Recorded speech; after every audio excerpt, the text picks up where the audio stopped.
என்ன சார் பண்ணிட்டு இருக்கீங்க? நேத்துக்கு ஒரு சப்ஸ்கிரைபர் ஒரு கமெண்ட் போட்டிருந்தாங்கல்ல, என்ன கமெண்ட் சொல்றீங்க? அலோனுக்கும் லோன்லிக்கும் என்ன மேடம் வித்தியாசம், அதை எக்ஸ்பிளைன் பண்ணி ஒரு வீடியோ போடுங்க அப்படின்ட்டு. ஆமா. அதுக்கு ரிலேட்டடா சில fill in the blanks வந்து எடுத்து வச்சிருக்கேன் இங்கிலீஷ்ல. சரி. அதுல அலோன் வருமா லோன்லி வருமா, அலோன் வந்ததுன்னா ஏன் அலோன் வரும் அப்படின்ற தமிழ் எக்ஸ்பிளனேஷன், லோன்லின்னு வந்ததுன்னா ஏன் லோன்லின்னு யூஸ் பண்ணும் அப்படின்ற தமிழ் எக்ஸ்பிளனேஷன் எனக்கு கொடுக்குறீங்களா? தாராளமா கொடுக்குறேன். அதுக்கு முன்னாடி hi friends, welcome to English அரட்டை. இங்கிலீஷ் பேசி பழகலாம் வாங்க. எங்க முதல் சென்டென்ஸ் என்ன? Okay, first fill in the blank. He was completely blank in the building. He was completely alone in the building. Okay. ஏன் alone? ஏன் அப்படினாக்கா வேற யாருமே இல்ல, இவர் மட்டும் தனியா இருக்கிறாரு. Very good, very good. ரெண்டாவது, she enjoys being blank on Sunday mornings. She enjoys being alone. Alone. ஏன்? On Sunday mornings. ஏன்னா அவ தனியா இருக்கிறத தான் வந்து விரும்புறா. வேற யாருமே கூட இல்லாம நான் மட்டும் தனியா இருக்கணும் அப்படின்றது விரும்புறா. ஞாயிற்றுக்கிழமை காலைகள்ல. அடுத்தது மூணாவது, retirement made him feel blank. Retirement made him feel lonely. இந்த இடத்துல ஏன் அப்படின்னாக்கா சென்டென்ஸ் பாத்தீங்கன்னாக்கா, அதாவது ரிட்டையர் ஆனதுக்கு அப்புறம் அவர் வந்து தனிமைய ஃபீல் பண்ணாரு, உணர்வு ரீதியா ஃபீல் பண்ணாரு. அதாவது தனியா இருக்கிற மாதிரி எல்லாரும் இருந்தாலும் கூட எல்லாருமே இருந்தாலும் தான் தனியா இருக்கிற மாதிரியான ஒரு ஃபீலிங், உணர்வு. Very good. அடுத்தது, though he lives blank, he rarely feels unhappy.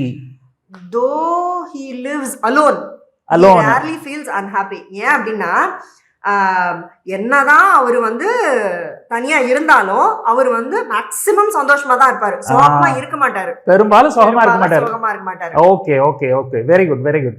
அடுத்தது, the old house looked blank at the end of the empty street. இந்த இடத்துல வந்து லோன்லி வரும். ஏன் லோன்லி? சென்டென்ஸ்னோட அர்த்தம்னு நீங்க பாத்தீங்கன்னாக்கா, ஒரு ஸ்ட்ரீட்னோட எண்ட்ல இருக்கிற தனியான ஒரு building.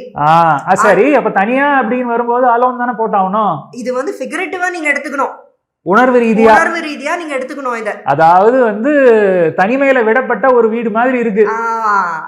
Okay okay, very good very good very good. அடுத்தது, she wanted to be blank so that she could think clearly. Obviously alone. So தனியா இருந்தா அவளால வந்து யோசிக்க முடியும் அப்படின்றதுனால அவ தனியா இருக்கா. ஓகே. அடுத்தது, he walked home blank at midnight. alone. ராத்திரி, அதாவது நடு சாமத்துல வந்து வீட்டுக்கு தனியா நடந்து போனார், யாரும் கூட இல்லாம. யாரும் போனார். ஓகே.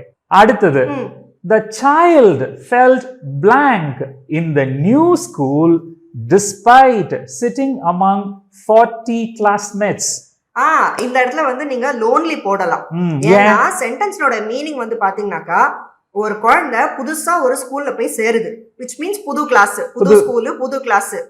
என்னதான் வந்து கூட 40 பிள்ளைங்க வந்து படிச்சாலும் புது என்வாயன்மெண்ட் அப்படின்றதுனால உங்களுக்கு ஒரு தனிமையை வந்து ஃபீல் பண்ணிருக்கு அந்த குழந்தை.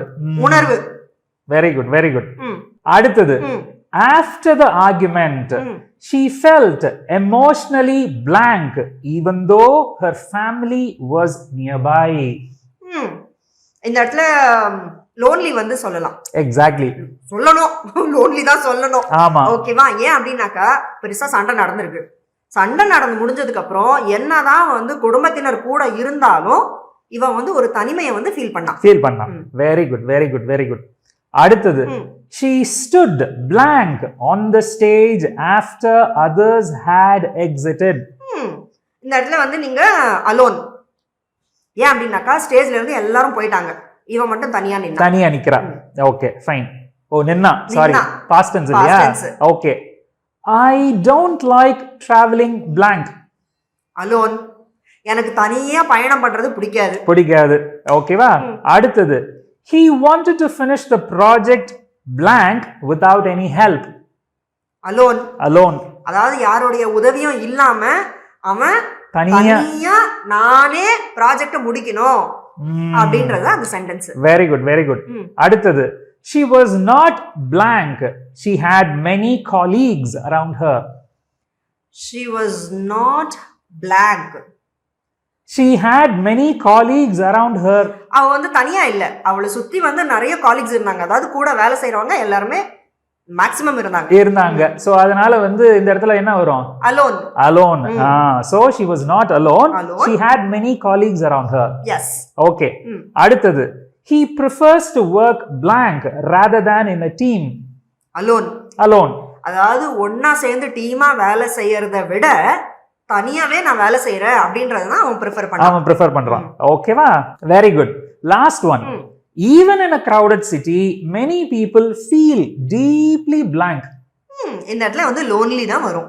ஏன் அப்படின்னா சென்டென்ஸ் என்ன சொல்லுது அப்படின்னாக்கா, ஜனம் நிறைந்த ஒரு நகரம், crowded city, அதுல பெரும்பாலான மக்கள் தனிமையா தான் ஃபீல் பண்றாங்க. அதுதான் ஏன்னா வேற ஊர்ல இருந்து வந்திருக்காங்க, வாழ்வாதாரத்துக்காக இங்க வந்து இருக்க வேண்டிய ஒரு சூழ்நிலை, யாரோடையும் அவ்வளவு சீக்கிரத்துல ஒட்ட முடியாது, அதனால அந்த தனிமையை உணர்றாங்க. சோ இதெல்லாம் தான் நான் எடுத்து வச்சிருந்த சென்டென்சஸ். அந்த சப்ஸ்கிரைபர் கேட்டிருந்தாரு இல்லையா, அலோனுக்கும் லோன்லிக்கும் என்ன டிஃபரன்ஸ்னு. சோ இப்போ அலோனுக்கு என்ன மீனிங்? அலோன்னா தனியா இருக்கிறது, லோன்லினா தனிமையை உணர்றது. சிம்பிள். Very good. சோ இப்ப அந்த சப்ஸ்கிரைபருக்கு மட்டும் இல்ல, இந்த வீடியோ பார்த்துட்டு இருக்கிற எல்லாருக்குமே தெளிவா புரிஞ்சிருக்கும்னு நம்புறேன் இதுக்கான டிஃபரன்ஸ் என்னன்னு. இதே மாதிரி வேற ஒரு சுவாரஸ்யமான வீடியோல அடுத்து நம்ம நண்பர்களை சந்திப்போம். அது வரைக்கும் பை ஃப்ரெண்ட்ஸ்.